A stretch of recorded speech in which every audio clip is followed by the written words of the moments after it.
हरियाणा में संपत्तियों को लेकर एक क्रांतिकारी कदम उठाते हुए राजस्व विभाग ने मॉडर्न रेवेन्यू रिकॉर्ड रूम तैयार किया है। इसमें 18 करोड़ से ज़्यादा संपत्तियों का रिकॉर्ड है। हमारे साथ इस समय राजस्व विभाग के अतिरिक्त मुख्य सचिव संजीव कौशल हैं। उनसे हम जानेंगे कि ये इस रिकॉर्ड रूम का क्या लाभ होगा और इसके साथ साथ विभाग और क्या नए कदम उठाने जा रहा है, क्योंकि कौशल जी के पास सहकारिता विभाग भी है। नमस्कार सर। सर ये बताएं कि सर ये जो कंसेप्ट है और जो मॉडर्न रेवेन्यू रिकॉर्ड है, एक तो ये कंसेप्ट क्या है, कैसे इससे लोगों को लाभ होगा? देखिए, मॉडर्न रेवेन्यू रिकॉर्ड रूम का मतलब ये है कि सारा डेटा डिजिटाइज्ड हो, सारा डिजिटाइज करके या स्कैन करके अपलोड किया हुआ हो और उसकी पूरी डॉक्यूमेंटेशन पूरी हो, चाहे 100 साल पुराना डॉक्यूमेंट भी हो। आज के दिन बड़े लिमिटेड उपलब्ध होते हैं, तो वो उपलब्ध हों। किसी भी व्यक्ति को एक्सेस करना हो तो वो रिकॉर्ड को एक्सेस कर सके, आराम से कर सके। साथ ही साथ उसकी स्टोरेज, ताकि परमानेंटली उसको स्टोर किया जाए और मॉडर्न तरीके से उसको स्टोर किया जाए। प्लस जब आदमी ने एक्सेस करना हो तो उसे डिजिटल मीडियम के ज़रिए भी वो सारा कुछ मिल सके। फ्रंट डेस्क बन जाए, सभी दफ्तर जहाँ के डिप्टी कमिश्नर्स हैं फ्रंट डेस्क बन जाए, स्टोरेज का एरिया अच्छा हो और मॉडर्न बिल्कुल तरह का एक रिकॉर्ड रूम तैयार हो जाए। ये कब से जो है इसका काम शुरू हो जाएगा, लोगों को इसका लाभ कब से मिल जाएगा? देखिए, एक काम हमने शुरू तो किया था असल में 1.5-2 साल पहले।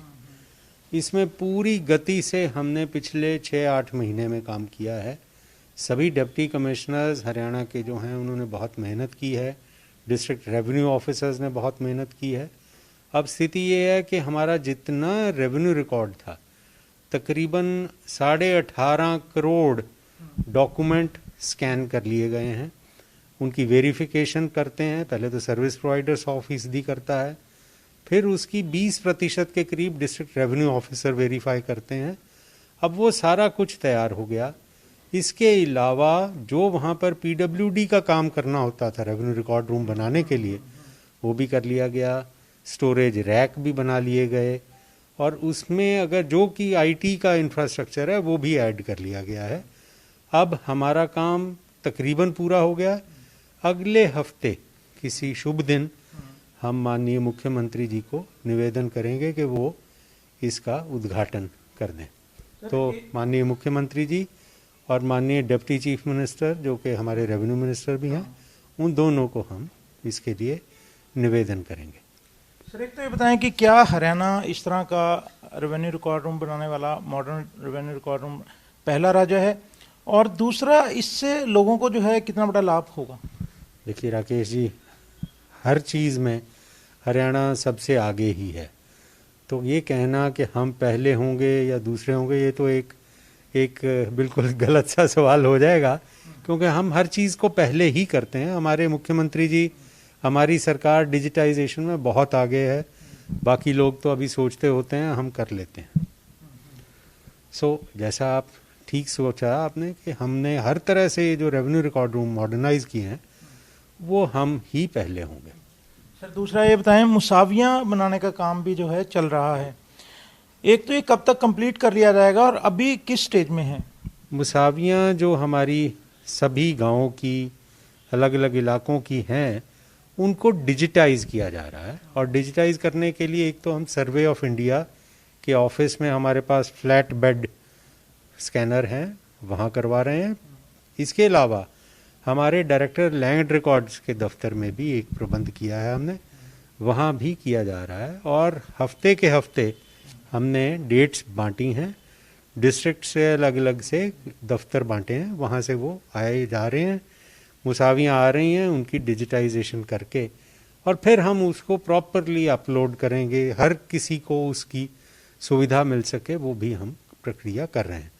देखिए, आखिरकार ये सारी चीज़ें जो हम कर रहे हैं, इसमें ध्येय क्या, हमारी आशा क्या है और अपेक्षा क्या है?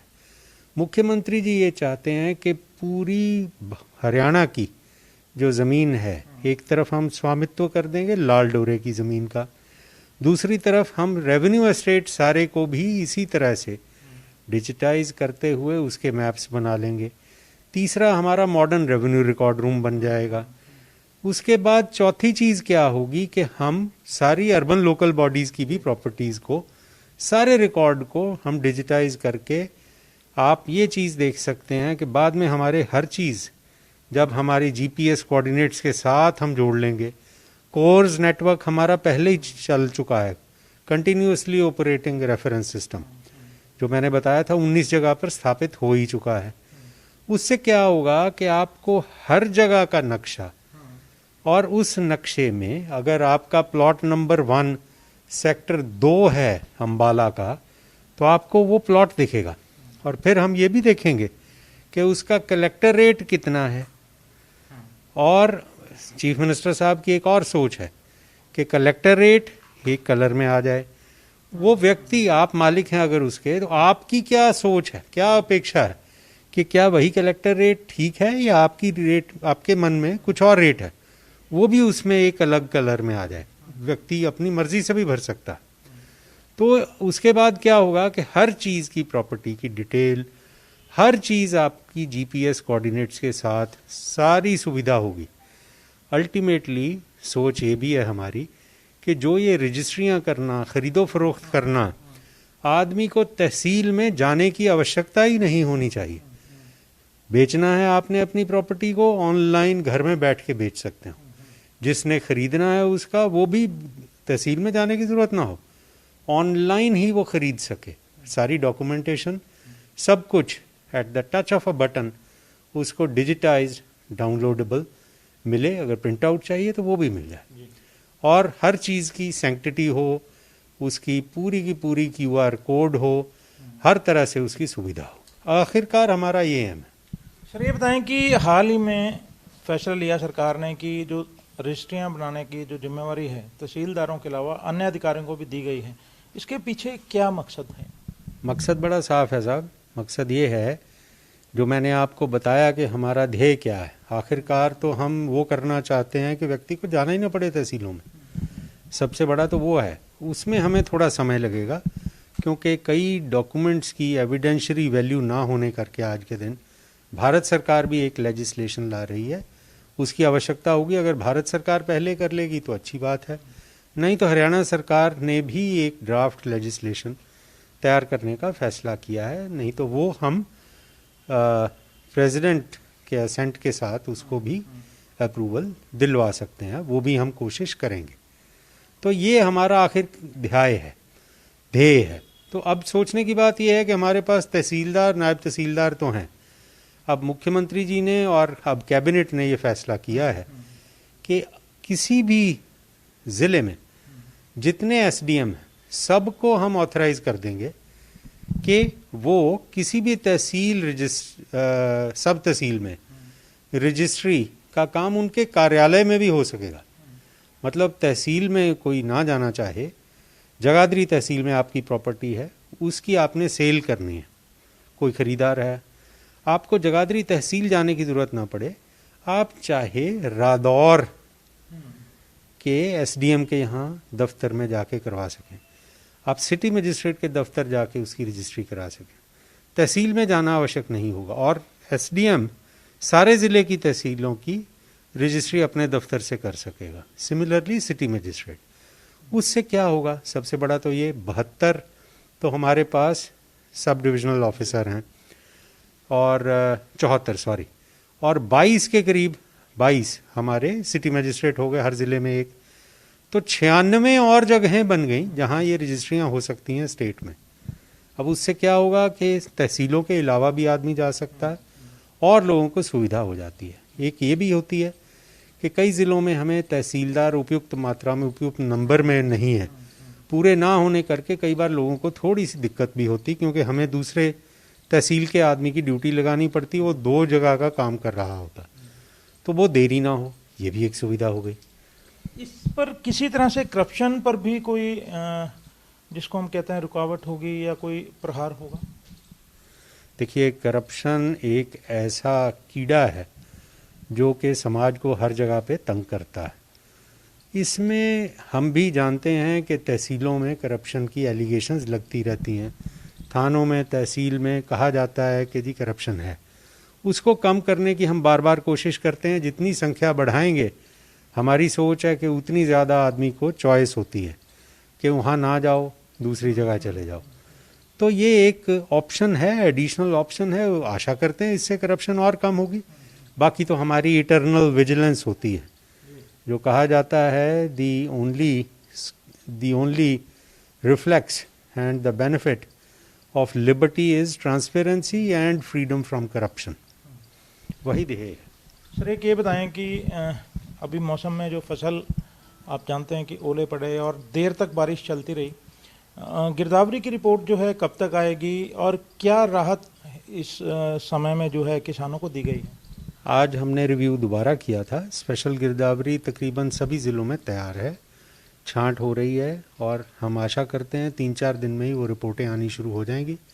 हफ्ते में हर ज़िले से वो रिपोर्ट आ जाएगी और आप जानते हैं कि वो डिविजनल कमिश्नर ने भी अपने चेक करने होते हैं। उसके बाद मैं मानता हूँ 15 दिन में सारी रिपोर्ट्स तैयार हो जाएंगी। दूसरा, प्रधानमंत्री बीमा योजना का एक बड़ा फैसला सरकार ने लिया है, वो हमारे दर्शकों के लिए बताएं कि वो क्या है। कल कोऑपरेटिव शुगर मिल करनाल का उद्घाटन किया था मुख्यमंत्री जी ने, तो उसमें उन्होंने ये भी किसानों के लिए एक घोषणा की। एक तो 12,000 से 15,000 मुआवजा बढ़ा दिया जो 75% से ज़्यादा खराबा होता है तो, और जहाँ पे मस्टर्ड एंड अदर क्रॉप्स यानी कि बागवानी जैसी खेती, वहाँ 10,000 से 12,500 का मुआवजा होगा। और जहाँ जहाँ पर प्रधानमंत्री फसल बीमा योजना का फ़ायदा उठाते हैं लोग, वहाँ पर जो 2 एकड़ तक की मिल्कियत वाले लोग हैं, उनका जो प्रीमियम होगा, जो बीमा का प्रीमियम होगा, वो व्यक्ति को नहीं देना होगा, वो सरकार जमा करा देगी। और 2 से 5 एकड़ की मिल्कियत वाले किसान के लिए आधा और 2 एकड़ तक 100% सरकार कर देगी। ये बहुत बड़ा फ़ायदा है, क्योंकि आप जानते हैं कि हरियाणा प्रदेश में जो एवरेज लैंड होल्डिंग है वो 5 एकड़ से कम ही बैठती है। तो तकरीबन सभी किसानों को, जो कि बहुत बड़े किसान ना हों, उनको फ़ायदा होगा इससे। अच्छा सर, एक और आमजन की सुविधा के लिए पैक्स को कंप्यूटरीकृत करने का फैसला लिया था विभाग ने, अभी वो किस स्टेज में है और कब तक जो है कंप्यूटराइजेशन हो जाएगा पैक्स का? कंप्यूटराइजेशन का काम बहुत तेज़ी से किया जा रहा है। एक स्टेट लेवल कमेटी बनाई गई है जिसकी अध्यक्षता एडिशनल चीफ सेक्रेटरी करते हैं, मैं अध्यक्ष हूँ उसका। इसके अलावा नाबार्ड के हमारे CGM उसके मेंबर हैं, उसके अलावा हमारे MD हैं हरको बैंक के, और रजिस्ट्रार कोऑपरेटिव सोसाइटीज़ वो मेंबर हैं। इसमें पहला चयन ये था कि हम कंसल्टेंट लगाएं जो कि बहुत अच्छी तरह से इस सारे काम को समझता हो और आगे करवा सकता हो। वो हमने कंसल्टेंट लगा लिया है। NIT हमीरपुर को बिड्स इनवाइट करके ट्रांसपेरेंट तरीके से हमने लगा लिया है। अब कंसल्टेंट की रिपोर्ट फाइनल हो गई है, नेक्स्ट बैठक हमारी अगले हफ्ते रखी गई है, और उसके साथ ही ये भी हो जाएगा कि कैसे हमने बिड्स के साथ उसका आगे का काम करना। आशा है 6-8 महीने में कंप्यूटराइजेशन सारे हरियाणा में पूरी हो जाएगी पैक्स की। एक और सर, हरियाणा का इन दिनों में फोकस है एथेनॉल की प्रोडक्शन का, जिससे शुगर मिल का घाटा कम हो और आगे जो और ईंधन की जो जहाँ पर इस्तेमाल होना है पेट्रोल में, तो उसको भी थोड़ा उस सेक्टर को भी थोड़ी राहत मिले। ये बताएं कि एथेनॉल को लेकर जो है शाहबाद में जो प्लांट है वो कब से शुरू होने जा रहा है और किसी और नए प्लांट को भी अप्रूवल मिली है राज्य में? शाहबाद का इथेनॉल प्रोजेक्ट जो है वो तैयार हो गया है। उसका भी उद्घाटन कल मुख्यमंत्री जी ने करनाल में रिमोट कंट्रोल से कर दिया था। दूसरा सवाल, आप बाकी जगह पे भी हम चाहते हैं कि कोऑपरेटिव शुगर मिलों का घाटा कम हो। आप जानते हैं कि हरियाणा में गन्ने की सारे देश में हाईएस्ट कीमत हम देते हैं, और इतनी अधिक कीमत देने के बाद घाटा भी मिलों को होता है, और सरकार को वो घाटा कम करने की पूरी कोशिश करनी चाहिए। इथेनॉल के यूनिट लगाकर हम उसी में प्रॉफिटेबिलिटी शुगर मिलों में बढ़ा रहे हैं। शाहबाद की तो 60 किलोलीटर्स पर डे की कैपेसिटी की शुरू हो गया इथेनॉल प्रोजेक्ट।